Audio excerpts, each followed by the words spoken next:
जोहार मुई कृति ननी मोर चैनल के मुई स्वागत जनाऊे। आज मुई माछ तरकारी करेछे। माछ तरकारी रेसिपीटा मुई आपन संगे आज शेयर करमी। देखुन मोर माछ तरकारी।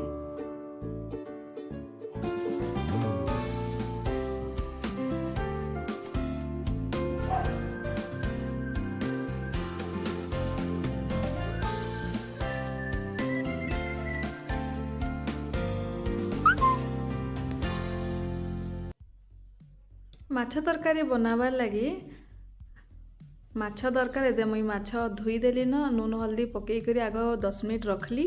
तापरे धुई करी फेर नून हल्दी गुलई करी फेर रखी जेटा। देखो इथि लगी मुई प्याज अदा लसुन कच्चा मिर्चा और जीरा टिके करी बाटी देमी।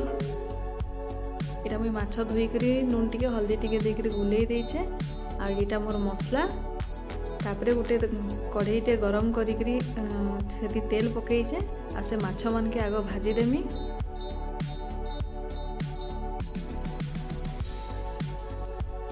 देखुन मोर माछ भजा स्टार्ट है इटा।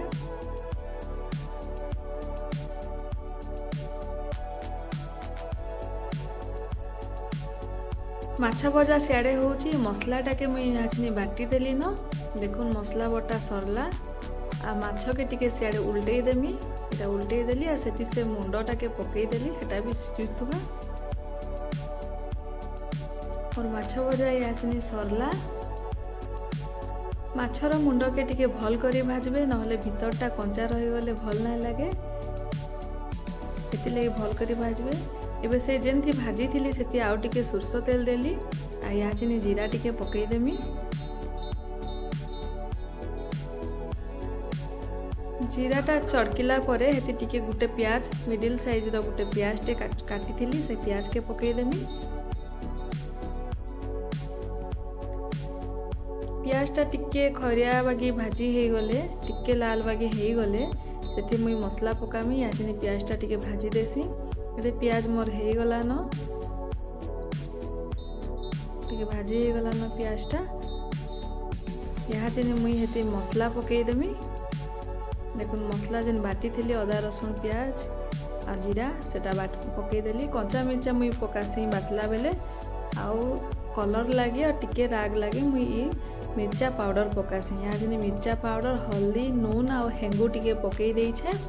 यहाँ जेन ये मसलाटा के मुई भल करी भाजी करी तेल छाड़ला तक भाजमी। मुई तो तेल बेसी ना दे फिर भी भल करी टिके कम आंचरे मुई भाजमी।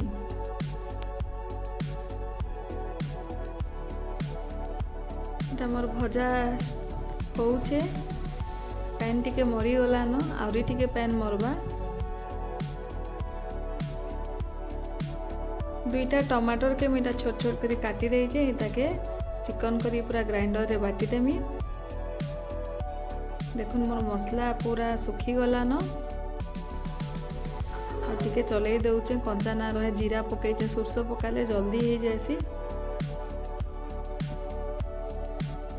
याचनी टमाटर के मुई पकई देमी आउ थरे भल करी भाजी देमी। टिके टमाटरटा खाली टिके सिझी गले भी हेसी। मुई टिके खाली टमाटर के सिझला तक भाजमी। आउ दुईटा आलू के मुई सिझेई कर रखी थी। आलू के तेल रे भाजी करी भी पकाले भल लागसी। लेकिन मुई सिझेई देइछे। सिझेई करी ई मसला रे मुई देई देमी। सिझेई करी तेल रे भाजी करी भी पकाले भल लागसी आ कंचा के भाजी करी पकाले भी भल लागसी। किंतु मुई सिझेई करी ताके फाल करी करी पकाउछे। इथि मसला टिके हे गला न टिके पैन दे देली।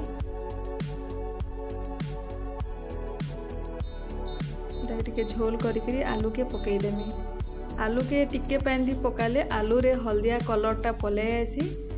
सेति लगी बेसी झोल करला परे आलू पकाले रंग ना आसे। हेतले टिके पैन दे करी आलू के 2 मिनट चलाबे बेले आलूटा रंग हो जाएसी हल्दिया रंग हो जाएसी भल दिखसी।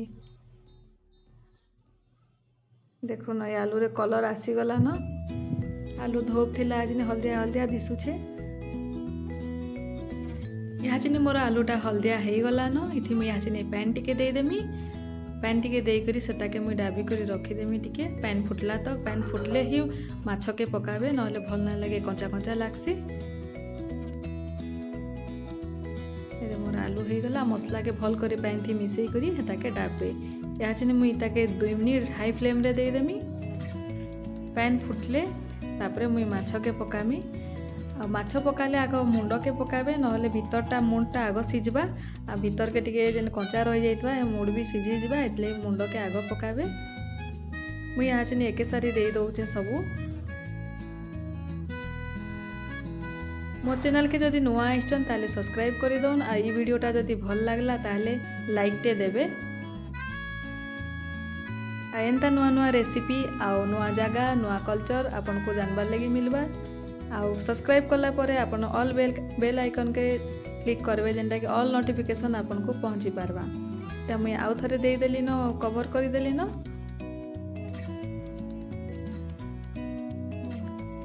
एटा के टिके उल्टे देमी मुई मोटा एटा टिके फ्लैट कढ़ई है बेले गुटे साइड ना हेई पारी तो आ गुटे साइड भी टिके हेई जिबा बोली मैं उल्टे देई करी आउ 2 मिनिट मुई ताके लो फ्लेम रे पसई देमी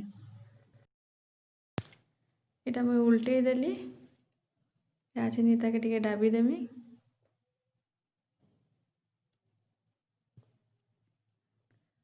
देखो एबे तरकारी रेडी हो गला ना वीडियोटा आपन को केनता लागला जे मते कमेंट सेक्शन रे कहबे आ भल लागले लाइक टे देबे भल ना लागले डिसलाइक टे देबे थैंक यू फॉर वाचिंग।